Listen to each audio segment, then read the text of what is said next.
पूज्य भैया जी, ये जो ब्रह्म कुमारी हैं, ब्रह्म कुमारियों ने कहा है कि पति पत्नी जैसा कोई रिश्ता नहीं होता, सब भाई बहन है। तो ऐसा कैसे पॉसिबल है, क्योंकि शास्त्रों में तो ऐसा कुछ भी नहीं लिखा है। नहीं, भाई बहन से पोत तो नहीं आगे बढ़ती है, संतानें तो आगे नहीं बढ़ती है। और शिवलिंग का शुद्ध विशुद्ध अर्थ भी यही है कि जो ये सृष्टि है ये लिंगीय है। सबके शरीर के अंतर्गत एक लिंगीय शरीर भी होता है, ठीक है, जो इस सृष्टि के संचालन में भी मदद करता है और इस सृष्टि को इस सृष्टि से अवगत भी कराता है।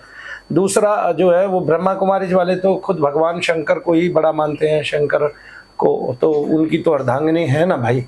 अब ये अपनी रखें ना रखें वो तो इनका कार्य है, ठीक है ना। देखिए, किसी मत को हम प्रभावित नहीं कर सकते और किसी मति को भी हम जो है छेड़ना नहीं चाहते।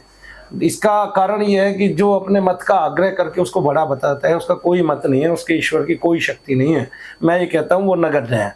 जैसे मान लिया समाज में बहुत सारे महात्मा हैं, वो अपनी पत्नी को श्रेष्ठ बताते हैं, तो उनको अगर श्रेष्ठ है तो बताने की आवश्यकता क्या पड़ी है, यही बता दीजिए मुझे।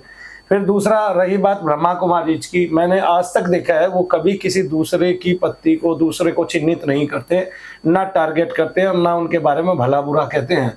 वो केवल अपना काम करते हैं कि उनको जो बाबा ने आदेश दिया है, जो पुस्तक उनके पास है, उसको वो धारा प्रवाह समाज में फैलाते हैं और उन्हीं विचारों से वो जुड़ते हैं। तो वो अपने मत का आग्रह भी करते नहीं पाए जाते। तो मैं इसलिए उनको अच्छा मानता हूँ कि कम से कम वो ये जिद नहीं करते हैं कि हमारे पास ही आओ, हमारे पास ही जुड़ो और हमारा मत श्रेष्ठ है दुनिया में। तो ऐसा वो नहीं करते हैं। बाकी बात तो विवाह और उसकी रही शादियों की, तो हमारे तो देवी देवता सब विवाहित हैं और हम भगवान के बेटे हैं, तो बेटा बिना विवाह के नहीं उत्पन्न होता। हम सब भगवान के ईश्वर के पुत्र हैं और हम उसी के कण से, उसी के अंश से बने हैं। भगवान के पास भी शुक्र हैं, शुक्राचार्य हैं, उनके पास भी जीवन है। तो ये बात उनकी समझ में आ जाए तो बात ठीक है, नहीं आए तो जो उनका मत है वैसा ही करना करें। जय शनिदेव। जय शनिदेव।